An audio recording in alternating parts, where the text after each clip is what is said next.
Botticelli Casuals. The real casuals. Botticelli and Raphael. Shirts and trousers. நாளை நடைபெறும் அதிமுகவின் பொதுக்குழு மற்றும் செயற்குழு கூட்டத்தின் முக்கியத்துவம் குறித்து சற்று விரிவாக பார்க்கலாம்.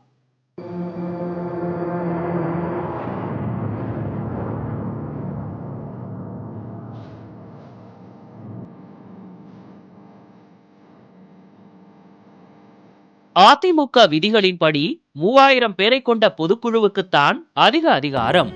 கட்சியில் மேற்கொள்ளப்படும் அனைத்து நடவடிக்கைகளுக்கும் பொதுக்குழுவில் அங்கீகாரம் பெற வேண்டும். உட்கட்சி ஜனநாயகத்தை மேம்படுத்த வேண்டும் என்ற அடிப்படையில் அரசியல் கட்சிகளின் பொதுக்குழு கூட்டத்தை ஆண்டுக்கு ஒருமுறை கூட்ட வேண்டும் என தேர்தல் ஆணையம் விதிமுறை வகுத்துள்ளது.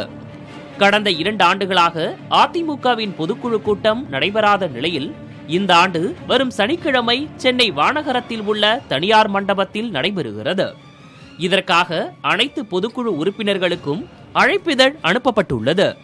இந்த பொதுக்குழு கூட்டத்துடன் செயற்குழு கூட்டமும் நடைபெறுகிறது.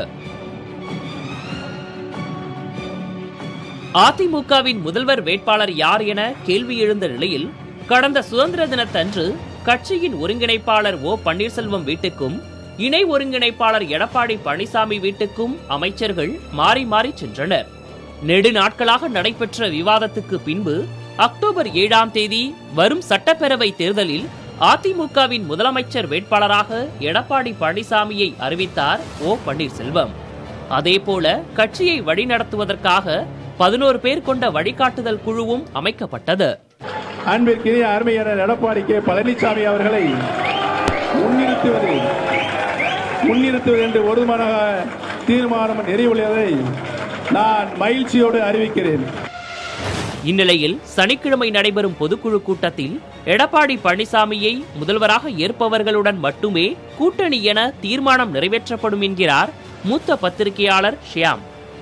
தமிழக சட்டமன்ற தேர்தல் வரவிருக்கிற இந்த சூழ்நிலையில் அதிமுக பொதுக்குழு கூடுவது என்பது மிகுந்த முக்கியத்துவம் வாய்ந்தது. கண்டிப்பாக கூட்டணி குறித்த அதிகாரத்தை ஒருங்கிணைப்பாளர், இணை ஒருங்கிணைப்பாளர் ஆகியோருக்கு வழங்கி பொதுக்குழு தீர்மானம் நிறைவேற்றும். அதுபோக யாருடன் கூட்டணி என்பதற்கான நிபந்தனையாக யார் முதலமைச்சர் வேட்பாளர் எடப்பாடி பழனிசாமி என்பதை ஏற்றுக்கொள்கிறார்களோ அவர்களுடன் தான் கூட்டணி என்கிற தீர்மானமும் நிறைவேற்றப்படும். எல்லாம் போக கண்டிப்பாக புதிதாக அமைக்கப்பட்டுள்ள உயர்மட்ட குழுவுக்கு என்னென்ன அதிகாரங்கள் என்கிற ஒரு தீர்மானமும் நிறைவேற்றப்படும். மேலும் தேர்தலை மையப்படுத்தியே பொதுக்குழு செயல்பாடுகள் இருக்கும் என்கிறார் அதிமுகவின் செய்தி தொடர்பாளர் பாபு முருகவேல். அனைத்து இந்திய அண்ணா திராவிட முன்னேற்ற கழகத்தின் குடும்ப விழாவாக இது நடைபெற இருக்கிறது. இது தேர்தல் நெருங்கக்கூடிய இந்த சமயத்திலே நடைபெறக்கூடிய இந்த தேர்தலானது தேர்தலை மையப்படுத்தியதாக இருக்கும்.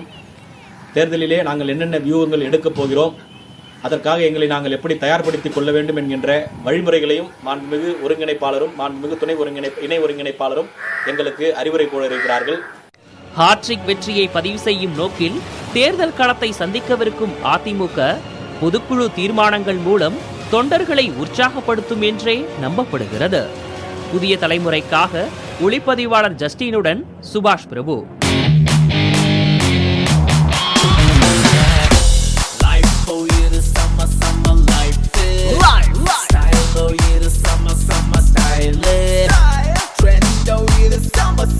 Botticelli Casuals. The real casuals. Botticelli and Raphael. Shirts and trousers.